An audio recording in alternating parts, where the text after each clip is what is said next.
जय हिंद दोस्तों। तो आज हम लोग स्टार्ट करने वाले हैं एक नया चैप्टर, मास नेशनलिज्म, है ना। बेसिकली इसका नाम मैंने दिया है CDM, है ना, सिविल डिसओबीडियंस मूवमेंट। मतलब क्या बोलते हो आप उसको, सविनय अवज्ञा आंदोलन, है ना, वही है। तो सविनय अवज्ञा आंदोलन पढ़ेंगे इसमें। तो किस टाइप के, तो जब आप ये इवेंट बहुत इंपॉर्टेंट था तो इसके बारे में बहुत सारे क्वेश्चन पूछे जाते हैं कि क्या इसका बैकग्राउंड था, क्यों सिविल डिसओबीडियंस मूवमेंट करना पड़ा, सविनय अवज्ञा आंदोलन कौन कौन से क्षेत्रों में। देखो, किसी भी आंदोलन, जो चारों आंदोलन पढ़ेंगे ना, आपका ये बंगाल विभाजन का स्वदेशी आंदोलन है, असहयोग आंदोलन है, और आपका सविनय अवज्ञा है, और क्विट इंडिया भारत छोड़ो आंदोलन। चारों के टाइम में ना कुछ चीज़ें कॉमन है। पहला, कारण पूछता है, क्या कारण था कि ये आंदोलन करना पड़ा, उद्देश्य क्या थे, है ना, मतलब कारण क्या था पहला। दूसरा, प्रसार क्या था, ठीक है। तीसरा, प्रतिभागी देखना पड़ेगा आपको कि कहाँ कहाँ पे इनके प्रतिभागी थे। चौथा, मेथड कौन कौन से अपनाए थे आंदोलन के लिए। और पांचवा, अंजाम या फिर परिणाम क्या हुआ, ठीक है। तो इस टाइप के कुछ एंगल पे डिस्कशन करना रहता है जो हम लोग करेंगे, ठीक है। मैंने एक ह्यूमन साइकोलॉजी के बारे में एक चीज़ और देखा है आप लोग का, कि जैसे ही वीडियो की लेंथ आधे घंटे ज़्यादा हो रही है तो आप लोग के व्यूज़ कम हो रहे हैं, या फिर आप लोग शायद ओपन नहीं करते वीडियो। तो कोशिश कर रहा हूँ मैं फिर से कि आधे आधे घंटे में ख़त्म करूँ वीडियो, ठीक है। तो आपको मल्टीपल वीडियो दिखेंगे एक ही टॉपिक पे। एनीवेज, चलिए शुरू करते हैं हम लोग। सविनय विषय सूची है ना, तो इसमें क्या क्या पढ़ेंगे। एक तो सविनय अवज्ञा आंदोलन क्या था, कारण, है ना, प्रकृति किस टाइप की थी, प्रसार कहाँ पे था, जो मैंने बताया कि किस किस क्षेत्रों में इसका प्रसार था। उसके बाद एक गोलमेज सम्मेलन होता है, उसके बारे में। तो यहाँ तक ही इस टॉपिक में पढ़ेंगे। उसके बाद जो इसी का पार्ट 2 रहेगा ना, उसमें बाकी सब चीज़ें पढ़ेंगे, ठीक है। गांधी इरविन समझौता है, आपका कम्युनल अवार्ड है, पूना समझौता, ये सब चीज़ें सेकंड पार्ट में। तो पहला चीज़ है सविनय अवज्ञा आंदोलन मतलब क्या था। तो परिभाषा इसकी यही है कि एक कानून की अवज्ञा महान शिष्टता और विनम्रता के साथ करना। मतलब कानून तो तोड़ना है बहुत बहुत ही विनम्रता से के साथ, है ना। कोई हिंसा का उपयोग नहीं करना है और कोई अशिष्टता भी नहीं करनी है। तो मतलब कानून की अवहेलना करके दिखाना है कि हम लोग क्यों कर रहे हैं कानून की, मतलब अवज्ञा।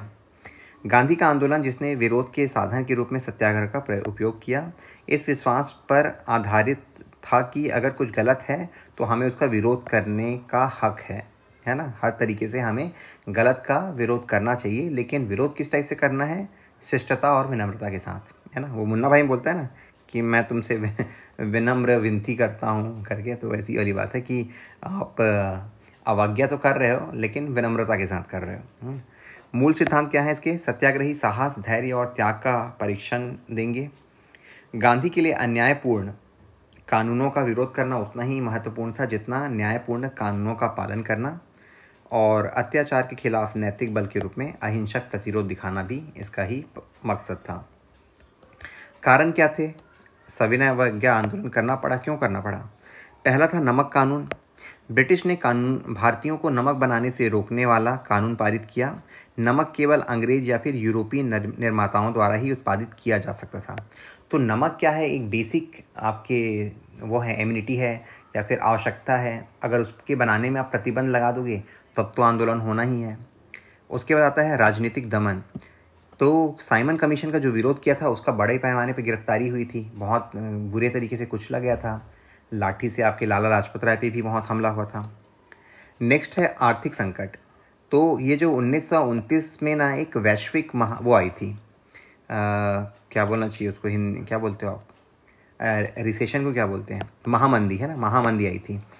भारत सहित सभी पूंजीवादी देशों को प्रभावित किया था। व्यापक तौर पे बेरोजगारी, गरीबी और अशांति का माहौल था। तो इस टाइप का माहौल होता है ना, तो फिर आंदोलन जन्म लेता है।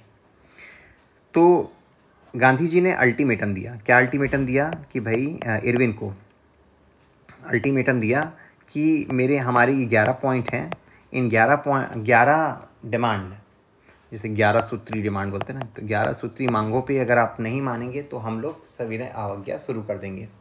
तो जब आप कारण लिखोगे ना, तो पहले वो 3 कारण लिखिएगा और चौथा लिखिएगा इमीडिएट कारण, कि गांधी जी ने 11 शर्तें रखी, 11 सूत्री मांगे रखी। जब उन पे कोई भी रिस्पॉन्स नहीं आया या फिर सरकार की तरफ से उसको नहीं माना गया, तो फिर आपका ये चालू हुआ सविनय अवज्ञा। तो ये प्रश्न आपके इसमें आया था क्या, ADI में, इसमें आया था ADEO ग्रामीण विस्तार अधिकारी के में आया था। तो आप देख सकते हैं कि जो मैं पढ़ा रहा हूँ ना, वो ना केवल CGPSC के लिए इम्पॉर्टेंट है, आपके वनडे एग्ज़ाम के लिए भी इम्पॉर्टेंट है। ठीक है, तो कौन कौन सी चीज़ें थी, तो आप ना थोड़ा जब चीज़ों को याद करोगे तो कैटेगराइज कर लीजिएगा। जैसे कि 50% वाली 3 चीज़ें हैं इसमें: भू राजस्व में 50% की कमी और इसे विधायी नियंत्रण के अधीन रखना, सैन्य व्यय मतलब जो सैनिकों में खर्च कर रहे थे 50% तक खर्च करना। ये डिमांड क्यों थी? क्योंकि सैनिकों पे ज़्यादा खर्च करोगे तो डेवलपमेंट के लिए पैसा ही क्या बचेगा, इसलिए कहना था कि सैनिकों पे व्यय कम करो। और तीसरा था उच्चतम ग्रेड सेवाओं के वेतन में आधा, मतलब जो उच्च अधिकारी थे जिनकी सैलरी बहुत ज़्यादा थी, उनकी सैलरी को आधा की जाए। तो 50% वाले 3 जो हैं उसको याद रखिएगा, है ना। पहला ये हो गया। दूसरा था ये वाला भी, कमी वाले में कमी ऐसा कुछ लिख दीजिएगा और याद रखिएगा किस किस में कमी। एक तो पहला रुपी स्टर्लिंग के अनुपात में भी, जैसे अभी आप देख रहे हो ना $1 के पीछे कितना 87 रुपीज़ के आसपास है लगभग, वैसे ही रुपए का जो था पुनर्मूल्यांकन की डिमांड हुई थी। ठीक है, तो इन चारों को एक साथ कर लीजिएगा। उसके बाद कुछ चीज़ों को बंद करने की बात की थी, तो कमी पहला हो गया, किस में कमी करनी है, कुछ में बंद कराना था। तो बंद में आप ट्राई कर लीजिएगा, शराबबंदी करनी है तो शराब ऐसे लिखेंगे। दूसरा किसको बंद करना था, विदेशी कपड़ों का बहिष्कार, तो इसको भी ऐसा लिख सकते हैं, विदेशी ऐसा, है ना, विदेशी कपड़े। आपको बस समझ में आना चाहिए, आपको याद होना चाहिए। नमक कर को बंद करना था, तो नमक कर पे, है ना, तो ये कितना हो गया, 4 3 7 हो गया, अब बचा 4। ठीक है, तो इसमें क्या हुआ था, एक तटीय यातायात आरक्षण विधेयक का पारित होना, मतलब ये जो passage of coastal reservation bill था उसके बारे में हुआ। उसके बाद जिन पे राजनीतिक कैदी थे, जिन पे हत्या के आरोप नहीं लगे थे, उनको छोड़ दिया जाए, तो पॉलिटिकल जो प्रिजनर्स थे उनको छोड़ा जाए। सुधार की बात की गई किसमें, CID में, क्रिमिनल इन्वेस्टिगेशन डिपार्टमेंट में। ठीक है, और इनको हथियार रखने की छूट दी जाए आत्मरक्षा के लिए। ठीक है, तो आप जब भी याद करेंगे तो ऐसे तो याद नहीं होगा, आपको डिवाइड करके याद करना रहेगा।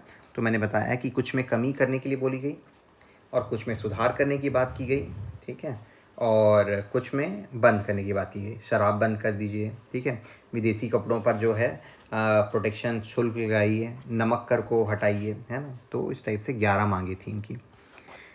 1928 में कांग्रेस के कलकत्ता अधिवेशन में यह निर्णय लिया गया कि यदि सरकार वर्ष के अंत तक डोमिनियन स्टेटस पर आधारित संविधान को स्वीकार नहीं करती तो कांग्रेस सविनय अवज्ञा आंदोलन करेगी।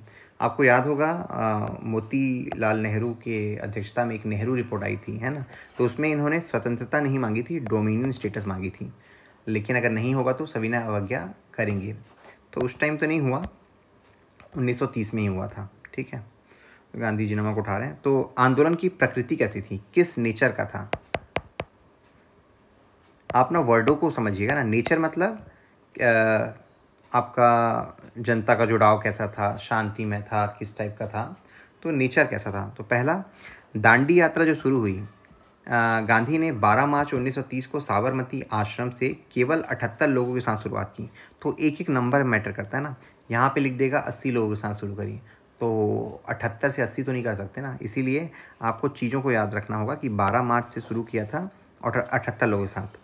दांडी पहुंचने तक हज़ारों लोग जुड़ गए, वही शामिल होते गए, है ना, उनके साथ। बोस ने इसकी तुलना नेपोलियन के पेरिस मार्च से की थी। ठीक है, तो ये जो फैक्ट है उसको याद रखेंगे कि नेपोलियन ने अपना मार्च, मतलब अपना क्या बोलते हैं, अपना अभियान चलाया था ना पेरिस विजय तक, वैसे ही इनके आंदोलन को बोस, जो सुभाष चंद्र बोस है ना, उन्होंने तुलना की थी। तो ये प्रश्न आएगा तो आप बना पाओगे कि किसने नेपोलियन के पेरिस मार्च से तुलना की थी गांधी जी के दांडी यात्रा को, तो वो हैं सुभाष चंद्र बोस। ठीक है, इंपॉर्टेंट फैक्ट है। वैश्विक ध्यान क्या था, इस पहली घटना जिसने गांधी को विश्व के ध्यान में लाया, यूरोपीय और अमेरिकी प्रेस तक व्यापक रूप से कवर किया गया। जनता से जुड़ाव, चूँकि इनका जो आंदोलन था 78 लोगों के साथ निकले थे और सब लोग का सैलाब मतलब था, सब लोग जुड़ते गए, है ना। तो वही था कि शहरों ग्रामीणों से होकर पूरी दूरी पैदल तय की गई। गांधी को अपनी अनूठी पद यात्रा के माध्यम से जनता से जोड़ने में सक्षम बनाया। गांधीवादी राजनीति सत्ता प्राप्त करने के बजाय लोगों को जुटाने पर केंद्रित थी, है ना। तो गांधी जी का जो एक कंट्रीब्यूशन है ना, आप लिखोगे, कभी पूछा जाए तो उन्होंने मूवमेंट को एक्चुअल में मास मूवमेंट बनाया, जो आपके मॉडरेट फेल हो गए, जो आपके एक्सट्रीमिस्ट फेल हो गए, क्रांतिकारी भी फेल हो गए, है ना। तो गांधी जी ने ये जो आंदोलन था उसको जन आंदोलन बनाया था। सॉरी। तो किसान आंदोलन क्या क्या है? किसान आंदोलन उन क्षेत्रों में अधिक उग्र हो गया जहां उनके संघ मजबूत थे, विशेष रूप से पूर्वी यूपी और बिहार में। तो बिहार और यूपी में ना किसान संगठन बने हुए थे, जिसके बारे में हम लोग एक अलग सा चैप्टर है पढ़ेंगे, कभी साइड में पढ़ाऊँगा उसको मैं, क्योंकि ये मॉडर्न हिस्ट्री को ख़त्म करना भी ज़रूरी है। तो यूपी में कोई राजस्व नहीं, कोई किराया नहीं, मतलब ना तो हम रेवेन्यू देंगे ना ही कोई रेंट देंगे, कैंपेन चला था। कोई राजस्व नहीं का हिस्सा जमींदारों को किसानों को राजस्व देने से इनकार करने का आह्वान था। कोई किराया नहीं का हिस्सा किराएदारों को जमींदारों को किराया ना देने का आह्वान था। चूँकि जमींदार बड़े पैमाने पर सरकार के प्रति वफादार थे, यह मुख्य रूप से किराया ना देने का संघर्ष बन गया, है ना। अब जमींदार जो थे वो अंग्रेज़ों के साथ थे, तो उनको सहयोग नहीं करेंगे तो कहीं ना कहीं अंग्रेज़ों का विरोध है, यही माना जाएगा, है ना। गांधी जी की गिरफ्तारी के बाद कांग्रेस कार्य समिति ने 3 महत्वपूर्ण उपायों की मंजूरी दी। पहला, रैयतवाड़ी क्षेत्रों में राजस्व का भुगतान ना करना। रैयतवाड़ी आप समझ गए ना, जो टैक्स कलेक्शन था। तो रैयतवाड़ी में क्या होता था, डायरेक्टली जो अंग्रेज़ थे किसानों से ही टैक्स कलेक्ट करते थे, ठीक है। और महलवारी में क्या था, पूरे गांव से एक साथ कलेक्ट किया जाता था। तो पूरा गांव जो था वो एक यूनिट था महलवारी, और यहाँ पे कौन होगा, अंग्रेज। ज़मींदारी क्षेत्रों में कोई चौकीदारी कर अभियान ये सब चलाया गया। मध्य प्रांत में वन कानूनों का उल्लंघन किया गया। आप छत्तीसगढ़ में भी आप देखोगे वन जो फॉरेस्ट वो था ना, आंदोलन चला था, क्या बोलना चाहिए उसको, जंगल सत्याग्रह, है ना। तो उसी के बारे में बोल रहे हैं कि जो भागीदारी थी कैसे सभी पक्षों का था, नो चौकीदारी टैक्स में, ठीक है। तो समझ गया कि इसमें क्या हुआ, किसानों की भागीदारी काफ़ी व्यापक तौर पे थी, लेकिन कुछ विशेष क्षेत्रों में यूपी और बिहार में काफ़ी उग्र हो गया, क्योंकि वहाँ पे संगठन बने हुए थे। और कांग्रेस ने ये 3 कार्यक्रमों की क्या बोलते हैं रूपरेखा तैयार की कि राजस्व का भुगतान नहीं करेंगे रैयतवाड़ी वाले, और क्या था, सॉरी, मध्य प्रांत में वन कानूनों का उल्लंघन करेंगे। विरोध के रूप किस टाइप से थे, किस किस टाइप से विरोध किया गया। कानूनी बहिष्कार, वकीलों ने अभ्यास छोड़ दिया। जनता ने मुकदमेबाजी से परहेज करके अदालतों का बहिष्कार किया। सिविल सेवा, सरकारी कर्मचारियों ने अपने पदों से इस्तीफा दे दिया। महिलाओं की भागीदारी कैसे थी, तो गांधी जी ना पहले सिविल ये जो दांडी आता था उसमें महिलाओं को नहीं जोड़ना चाह रहे थे, ठीक है, जो भी उनका रिजर्वेशन था। तो कमला देवी चट्टोपाध्याय ने गांधी को विरोध प्रदर्शन को केवल पुरुषों तक सीमित न रखने के लिए राजी किया। वह और अवंतीबाई गोखले बॉम्बे समुद्र तट पर नमक तैयार करने वाली 7 सदस्यीय टीम का हिस्सा बनी, है ना। तो कमला देवी चट्टोपाध्याय का नाम याद रखेंगे। जैसे एक प्रश्न बन सकता है, और मुझे उम्मीद है कि जिस टाइप से ये लोग यूपीएससी को कॉपी करेंगे करके बोलते हैं, तो एक प्रश्न ये आएगा कि भारतीय स्वतंत्रता संग्राम में महिलाओं का योगदान बताइए, है ना। तो आप उसमें जब लिखेंगे ना तो बहुत सारे फैक्ट आएंगे। तो एक तो महिला, ये कल मैंने बताया था आपको सूर्या सेन वाला, वो तो है ही, साथ में कमला देवी चट्टोपाध्याय का भी ऐड कीजिएगा। आर्थिक बहिष्कार, स्वदेशी वस्तुएं फिर से लोकप्रिय हो गई, विदेशी वस्तुओं का बहिष्कार किया गया, ठीक है। तो एक तरीका था किस टाइप से इन्होंने विरोध जताया। उसके बाद ना एक झंडा, जैसे हमारे यहाँ देखा था ना अपने छत्तीसगढ़ में, आप पढ़ते हो तो नहीं अभी याद होगा, तो मैं जब हम लोग पढ़ेंगे तो और देखेंगे, झंडा सत्याग्रह टाइप का हुआ था। मतलब जो ट्राई कलर था ना उसको किसी भी हालत में झुकने नहीं देते थे, भले कितनी पिटाई हो। तो राष्ट्रीय ध्वज प्रतिरोध की नई भावना का एक शक्तिशाली प्रतीक बन गया। दूर दराज के गाँवों में एक आम दृश्य था। राष्ट्रीय ध्वज के सम्मान की रक्षा के प्रयास अक्सर वीरता के कार्यों में बदल गए, है ना। तो एक उदाहरण है यहाँ पे कि आंध्र तट पर बंदूर में तोड़ा नरसैया नायडू ने राष्ट्रीय ध्वज छोड़ने के बजाय 15 सदस्यीय पुलिस दल द्वारा बेहोश होने तक पिटाई सहना पसंद किया। तो एक इवेंट है। कहने का मतलब यह है कि झंडा सत्याग्रह हुआ था, है ना। सूरत में बच्चों के एक समूह ने पुलिस का विरोध करने के लिए अपनी चतुराई का इस्तेमाल किया। तो यहाँ पे क्या हुआ, आप इन जो छत्तीसगढ़ की क्रांति में भी देखोगे, वानर सेना गठित किए गए थे। राष्ट्रवादी अभिव्यक्ति के अन्य रूपों में शामिल थे प्रभात फेरी, पुरुषों, महिलाओं और बच्चों के समूह जो सुबह सुबह राष्ट्रवादी गीत गाते हुए घूमते थे। वानर सेना बना था, छत्तीसगढ़ में भी आपने देखा है, देवरस के नाम से, और बलीराम है ना, वो हम लोग पढ़ेंगे उसको। कुछ स्थानों पर लड़कियों ने अपनी अलग मंजरी सेना बनाई, ठीक है। तो ये सब विरोध के तरीके हैं, है ना। तो आप जब लिखोगे ना किस टाइप के प्रतीक थे, तो आप ये सबको एक साथ लिख सकते हो। और ये सब चीज़ें मान लो अगर किसी का एकदम ही ब्लैंक है छत्तीसगढ़ हिस्ट्री, तो इन सबको आप देखोगे ना तो कुछ चीज़ें कॉमन हैं, जैसे कि वानर सेना है, झंडा सत्याग्रह हुआ था वो कॉमन है। वैसे छत्तीसगढ़ में जो झंडा सत्याग्रह हुआ था वो 1923 में हुआ था, ये इंडिया लेवल का है।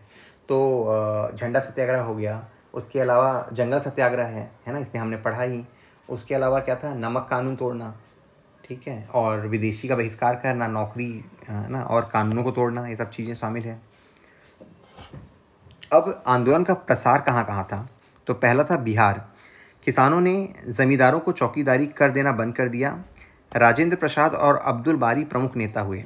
तो आपको इसमें पढ़ना है तो क्या करोगे, हर जो एरिया था, जैसे कि बिहार है, तो बिहार में किसने सविनय अवज्ञा आंदोलन को लीड किया था, तो आप ना टेबल बना के याद करेंगे, क्योंकि क्वेश्चन जो आता है वो मैच द फॉलोइंग आ जाता है, ठीक है। तो राजेंद्र प्रसाद और अब्दुल बारी ने प्रमुख नेता के रूप में हुए।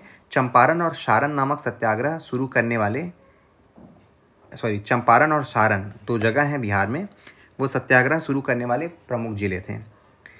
उत्तर पश्चिम सीमांत प्रांत है ना, जिसको क्या बोलते हैं आपका नॉर्थ वेस्टर्न फ्रंटियर, ठीक है। तो वहाँ पे क्या था, नॉर्थ वेस्ट फ्रंटियर में आपका खान अब्दुल खान के नेतृत्व में सीमांत गांधी के रूप में जाने जाते थे, है ना।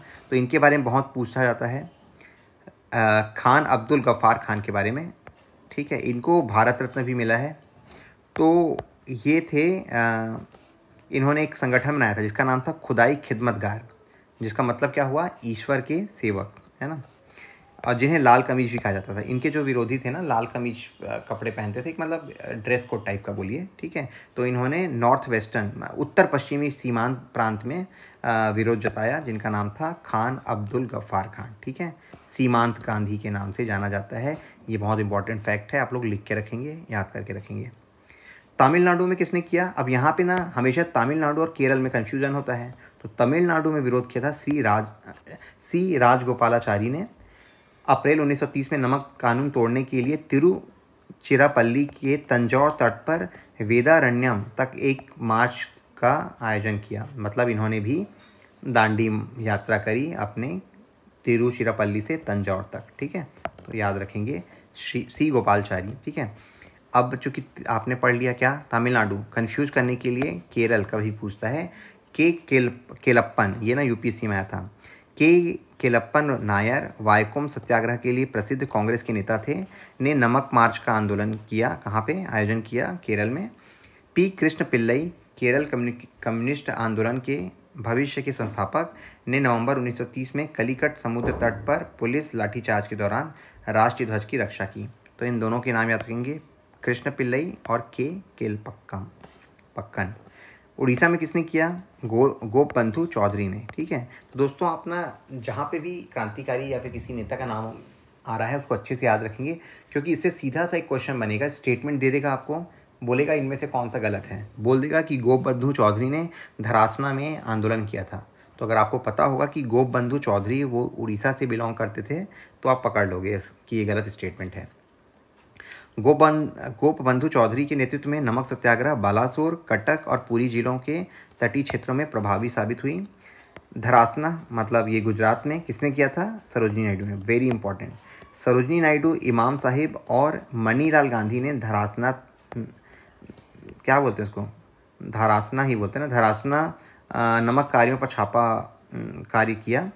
अमेरिकी पत्रकार वेब मिलर की पुलिस की क्रूर प्रतिक्रिया की रिपोर्ट ने अंतर्राष्ट्रीय ध्यान आकर्षित किया। तो ये जो एक अमेरिकी पत्रकार हैं, उस टाइम क्या था, भारतीय पत्रकार कुछ भी लिखे भाव नहीं मिलता था, लेकिन एक अमेरिकी पत्रकार ने लिखा कि कैसे बर्बरता हो रही है, तो अंतर्राष्ट्रीय कवरेज भी मिला, ठीक है। अधिक क्षेत्रीय भागीदारी, तो असम में भी हुआ। असम में क्या हुआ था, ये इंपॉर्टेंट है, आप याद रखेंगे, कनिंघम परिपत्र।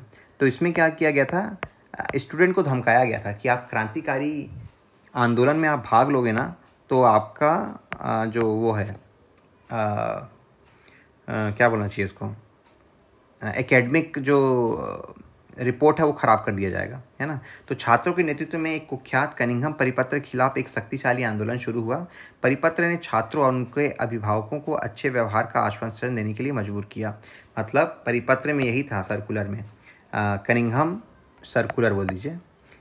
इन्होंने अंग्रेजों ने क्या चाल चली कि अगर छात्र आंदोलन से जुड़ेंगे तो आंदोलन व्यापक हो जाएगा, तो उन्होंने धमकाया था कि अगर ये शामिल होंगे तो इनका एकेडमिक ख़राब कर देंगे, ठीक है।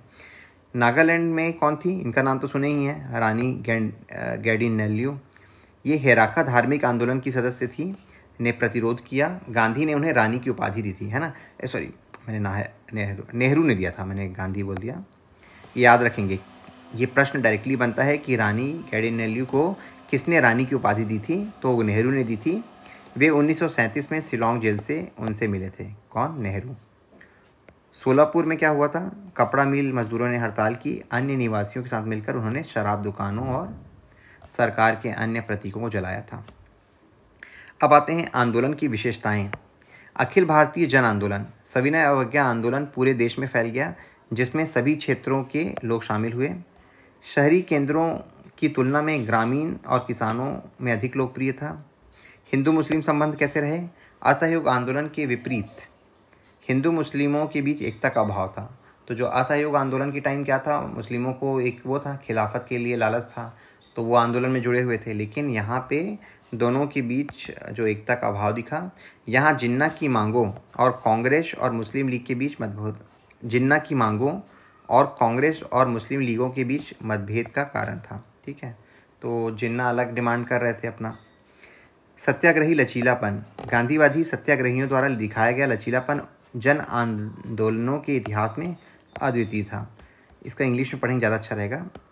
लचीलापन मतलब रिसाइलेंस, मतलब इतना दृढ़ता से टिके हुए थे, वो एक अद्वितीय था, है ना। उसके बाद आता है गोलमेज सम्मेलन का, इसको देख लेते हैं। ये तो गोलमेज सम्मेलन का अर्थ है सभी प्रतिभागी समान हैं। होता क्या है, देखो बहुत बार सम्मेलन में क्या होता है, यहाँ पे एक मतलब मंच बना दिया जाता है और यहाँ पे बोलने वाले रहते हैं और बाकी ये लोग यहाँ पे रहते हैं प्रतिभागी, ठीक है। लेकिन गोल मेज में क्या है, एक समता का भाव रहता है। देखिए पूरा गोल मेज है, सभी लोग बैठे हैं, सभी लोग समान हैं, तो इसीलिए गोल मेज रखा गया कि सभी जो पार्टी रहेंगे इसके, वो लोग अपनी बात को रख सकेंगे, सभी की बातों को वैल्यू दिया जाएगा, ठीक है। तो गोलमेज सम्मेलन का अर्थ है सभी प्रतिभागी समान हैं। यह एक प्रतीकात्मक है कि हर समूह के साथ समान व्यापार किया जाएगा। लंदन के बकिंघम पैलेस में आयोजित हुआ था, ठीक है। और इसके प्रतिभागी कौन थे? सभी राजनीतिक दल और भारतीय रियासत के प्रतिनिधि। और इसके बारे में ना डिफरेंट एक वो है, दृष्टिकोण है। वो क्या बोलता है कि ब्रिटिश का उद्देश्य था कि विभिन्न सामाजिक पृष्ठभूमि के भारतीय नेतृत्व की मांगों और शिकायतों को समझना, ये ब्रिटिश उद्देश्य है। जबकि राष्ट्रवादी क्या बोलते हैं कि स्वतंत्रता में देरी करना चाहते थे, इसीलिए एकमात्र दिखावा है गोलमेज। मतलब ना तो इनको हमारे किसी समस्या से कोई मतलब है, ना तो कोई समाधान देना है, बस एक फॉर्मेलिटी के लिए, ताकि स्वतंत्रता और डिले हो, ये ऐसा मानना था हमारे भारतीयों का। तो पहला गोलमेज सम्मेलन का डिटेल पूछा जाता है, कई बार पढ़िएगा। कब हुआ था, ये बहुत इंपॉर्टेंट है। तो 12 नवंबर से लेके 19 जनवरी तक, 12 नवंबर से 19 जनवरी 1930 में शुरू हुआ था और 1931, है ना, 2 महीने तक चला। ब्रिटिश और भारतीयों के बीच समान रूप से आयोजित पहला सम्मेलन था। सविनय अवज्ञा आंदोलन के दौरान आयोजित किया गया था, है ना। कांग्रेस ने इसमें भाग नहीं लिया क्योंकि वो तो आंदोलन में लगे हैं। अधिकांश व्यापारिक नेताओं ने इसका बहिष्कार किया, क्योंकि व्यापारियों को तो लाभ भी हो रहा था ना, जो आपके विदेशी स्वदेशी जो अपना रहे थे, विदेशियों का बहिष्कार कर रहे थे, तो व्यापारियों को फ़ायदा हो रहा था, तो उन्होंने इसका भी बहिष्कार किया, अंग्रेज़ों के प्रथम गोलमेज का। इसका उद्देश्य क्या था प्रथम गोलमेज का, कि साइमन कमीशन की रिपोर्ट है उस पर चर्चा करना, ठीक है, जो उन्होंने कुछ रिकमेंडेशन दिए थे उसके ऊपर। इसके प्रतिभागी कौन कौन थे? मुस्लिम लीग से आगा खां तृतीय गए थे। ब्रिटिश भारतीय प्रतिनिधिमंडल के नेता थे, जिन्ना थे, फजलुल हक, मोहम्मद अली और मोहम्मद शफ़ी, ठीक है। तो ये थे आपके मुस्लिम लीग के प्रतिनिधि। हिंदू महासभा से आए थे M.R. जयकर, B.S. मुंजे, ठीक है। दलित वर्ग से B.R. अम्बेडकर, ये तीनों में ही गए थे।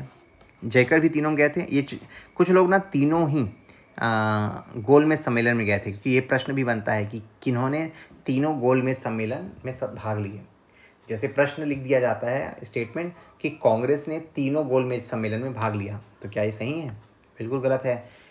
पहले में ही नहीं आई और दूसरे में तो आ जाते हैं, क्योंकि इरविन के साथ समझौता हुआ था गांधी जी का, लेकिन तीसरे में फिर नहीं आते, क्योंकि उनको समझ में आ गया था कि दूसरे में जो हम गए थे कोई अर्थ निकला नहीं था, ठीक है। लेकिन कुछ जो थे सभी में गए थे, वो थे उदारवादियों में सप्रू भी गए थे, ये भी गए थे, ये जयकर लोग भी गए थे, ठीक है। महिलाओं में कौन गई थी? बेगम जहां नारा शाहनवाज, ठीक है। तो महिला वाला फैक्टर इंपॉर्टेंट रहता है, तो याद रखेंगे। लगभग हर प्रतिनिधि ने दोहराया कि एक संवैधानिक चर्चा जिनमें कांग्रेस पक्ष नहीं है वह अर्थहीन है। मतलब इनका कहना है कि तुम कितना भी आंदोलन ये कर लो गोलमेज, लेकिन जो कांग्रेस है, जो सबसे बड़े वर्ग को प्रतिनिधित्व कर रही है, उसके शामिल ना होने से कोई अर्थ नहीं निकलेगा, है ना। ब्रिटिश प्रधानमंत्री ने कांग्रेस के लिए एक शांति प्रस्ताव का संकेत दिया और आशा व्यक्त की कि वे अगले RTC मतलब राउंड टेबल कॉन्फ्रेंस मतलब गोलमेज सम्मेलन में भाग लेंगे, ठीक है। अब इरविन पे आ गया प्रेशर, है तो नौकरशाही ना। अब ऊपर से बॉस से आया कि यार तुम कांग्रेस को किसी भी तरीके से लाओ सम्मेलन में, तब तो कुछ फ्रूटफुल डिस्कशन होगा, मीनिंगफुल बात होगी। तो फिर इरविन थोड़ा बहुत नरम हुआ कि चलो भाई गांधी से बात करते हैं। गांधी उस टाइम लीड कर रहे थे। इसके पहले क्या हुआ था, इरविन ने वो 11 बातें नकार दी थी कि नहीं हम लोग कोई बात नहीं मानेंगे, तभी तो ये सविनय अवज्ञा शुरू हुआ था। अब इरविन जो है वो बैकफुट में आ गया, क्योंकि ब्रिटिश सरकार बोल रही है उसको बुलाओ भाई, गांधी के अलावा मतलब कांग्रेस के बिना कुछ नहीं होगा। तो इरविन गांधी समझौता है, उसका डेट याद रखेंगे 5 मार्च 1931। पृष्ठभूमि क्या है? लगभग 1 साल के आंदोलन के बाद ब्रिटिश गांधी के साथ संवाद करने के लिए मजबूर हुए। 25 जनवरी 1931 गांधी और कांग्रेस कार्य समिति के सभी सदस्यों को बिना शर्त रिहा कर दिया गया, है ना। तो सबसे पहले क्या हुआ, 25 जनवरी को तो पहले रिहा कर दिया गया। 19 जनवरी को क्या हुआ था, ख़त्म हुआ था आपका प्रथम गोलमेज। तो देखा कि कांग्रेस नहीं आ रही है, तो स्वेच्छा मतलब बिना शर्त के गांधी और कांग्रेस कार्य समिति के सभी सदस्यों को उन्होंने रिहा कर दिया, ठीक है। पहली बार एक भारतीय नेता को ब्रिटिश द्वारा समान स्तर पर संवाद के लिए आमंत्रित किया गया। किसको? आपके गांधी जी को बुलाया इरविन ने। कांग्रेस कार्य समिति ने गांधी को वायसराय के साथ चर्चा शुरू करने के लिए अधिकृत किया, मतलब उनको आप करिए। तो समझौता क्या हुआ? समझौते पर वायसराय जो कि ब्रिटिश भारतीय सरकार का प्रतिनिधित्व करते थे और गांधी जो कि भारतीय लोगों का प्रतिनिधित्व करते थे के बीच हस्ताक्षर किए गए। इस दिल्ली समझौते, है ना, ये देखिए दिल्ली समझौता, इसका नाम ही दिल्ली समझौता है। कई बार आपको इरविन गांधी पैक्ट नहीं बोल के दिल्ली समझौता बोल देंगे, तो वो आपको याद रखना पड़ेगा। ये जो दिल्ली समझौता है उसकी मुख्य शर्तें क्या थी वो बोल देगा। तो दिल्ली समझौते, जिसे गांधी इरविन समझौता भी कहा जाता है, ने कांग्रेस को सरकार के साथ बराबरी के स्तर पर रखा। उसके बाद क्या हो रहा है, गांधी इरविन समझौते की मुख्य शर्तें क्या हैं, है ना। तो कुछ शर्तें थी। ब्रिटिश सरकार कुछ चीज़ों पर रेडी हुई, गांधी जी कुछ चीज़ों पर रेडी हुए। तो ब्रिटिश सरकार कहाँ कहाँ पर रेडी हुई कि हिंसा के दोषी न ठहराए गए सभी राजनीतिक कैदियों को तत्काल रिहा करेंगे। मतलब जिन पे कोई वायलेंस का चार्ज नहीं है, सिर्फ पॉलिटिकल प्रिजनर हैं, उनको रिहा कर देंगे। अभी तक वसूल ना किए गए सभी जुर्माने माफ़, है ना, जो टैक्स कलेक्ट नहीं किए थे उनको माफ़ कर देंगे, जो हो गया है तो वसूल हो ही गया है।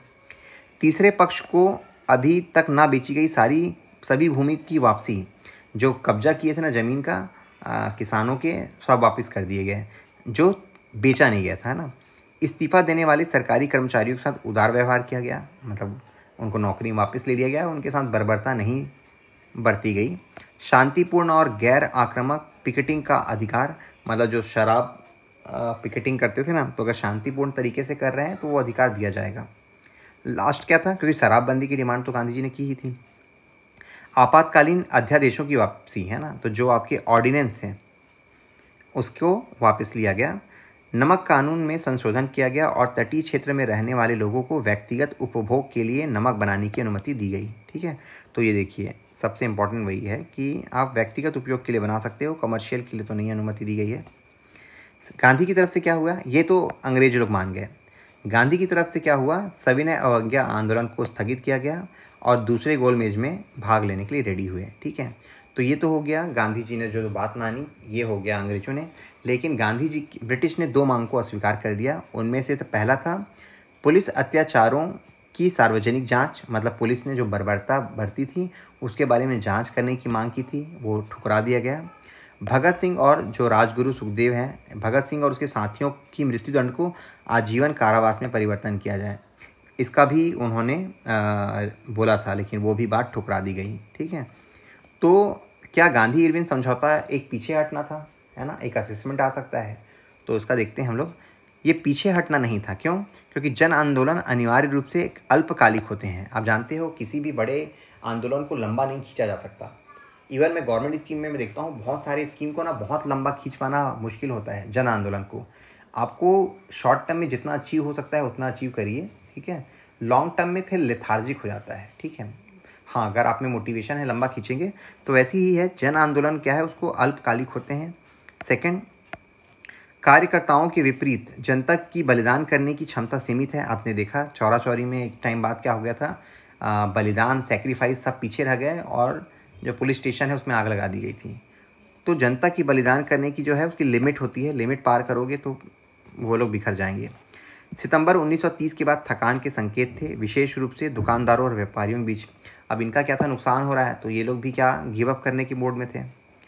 निराशाएं, युवा निराश थे, उन्होंने उत्साहपूर्वक भाग लिया था और अधिक नाटकीय परिणाम चाहते थे, मतलब कुछ बड़ा, मतलब युवा जो वर्ग था ना, इस आंदोलन के बंद होने से, क्योंकि गांधी जी ने क्या किया, सस्पेंड कर दिया आंदोलन को, वो जाना चाह रहे हैं आपके सेकंड आरटीसी में। तो युवा निराश हो गए कि यार वो कुछ बड़ा चाहते थे, आई मीन कम से कम स्वशासन मिले, आज़ादी मिले। गुजरात के किसान निराश थे क्योंकि उनकी ज़मीनें तुरंत वापस नहीं की गई, है ना। जनता की प्रतिक्रिया कैसी थी? विशाल जनसमूह इस बात से प्रसन्न थे कि सरकार को उनके आंदोलन का महत्व मानना पड़ा। सरकार ने उनके नेता को समान माना और उनके साथ समझौता किया। जेलों से रिहा होने पर राजनीतिक कैदियों का नायक के रूप में स्वागत किया गया, मतलब जो भी रिहा हुए इस समझौते के तहत उनका काफ़ी अच्छे स्वागत हुआ। असहयोग आंदोलन के साथ अगर तुलना करें तो कैसे था? उद्देश्य इस बार क्या कहा गया था? इस बार कहा गया था कि उद्देश्य पूर्ण स्वतंत्रता था, ना कि अस्पष्ट शब्दों में स्वराज लेंगे, स्वशासन लेंगे, ऐसी कुछ फिल्मसी बातें नहीं की गई थी। इस बार काफ़ी क्लियरली बोला गया था कि पूर्ण स्वतंत्रता लेंगे, तो ये एक अंतर हुआ। दूसरा, तरीकों में शुरू से ही कानून का उल्लंघन शामिल था, न कि विदेशी शासन के साथ असहयोग आंदोलन में था कि हम कोऑपरेट नहीं करेंगे, सरकार का साथ नहीं देंगे, बट यहाँ तो ये था एक स्टेप आगे, असहयोग तो चलिए छोड़िए, हम तो उल्लंघन ही करेंगे, जैसे नमक कानून तोड़ना। भागीदारी, बुद्धिजीवी, वकील, छात्र की भागीदारी में गिरावट आई। मुस्लिम भागीदारी असहयोग स्तर से करीब भी नहीं थी, मतलब मुस्लिम लोग सहयोग ही नहीं किए इस आंदोलन में, है ना। क्यों? क्योंकि कोई लक्ष्य ही नहीं था। असहयोग आंदोलन के टाइम तो था उनका मोटिव। आंदोलन के साथ कोई बड़ा श्रमिक उभार नहीं हुआ, है ना, मतलब श्रमिक लोग भी ज़्यादा नहीं जुड़े। पैमाना क्या था? किसानों और व्यापारिक समूहों की भारी भागीदारी ने अन्य विशेषताओं की गिरावट की भरपाई की। इस टाइम में किसान और व्यापारी थे वो हैवी थे, तो जो भी कमियां थी मुसलमान वर्ग का, मुस्लिम वर्ग का, आपके व्यापारी वर्ग का, श्रमिक वर्ग का, तो भरपाई हो गई। इस बार कैद किए गए लोगों की संख्या 3 गुना थी और कांग्रेस संगठनात्मक रूप से मजबूत थी, है ना। तो गांधी जी ने वही थोड़ा संगठन को मजबूत किया था, आप देख ही रहे हैं। ठीक है, एक लास्ट स्लाइड है बिफोर वी क्लोज, 2 सेकंड।